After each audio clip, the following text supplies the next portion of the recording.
শ্রীগুরু জয়। আজ 13ই জুলাই 2025 রবিবার।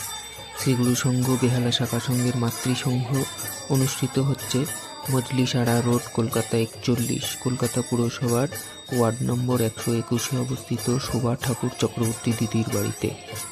মাতৃসংঘে উপস্থিত সকলকে জানাই শ্রীগুরু জয়।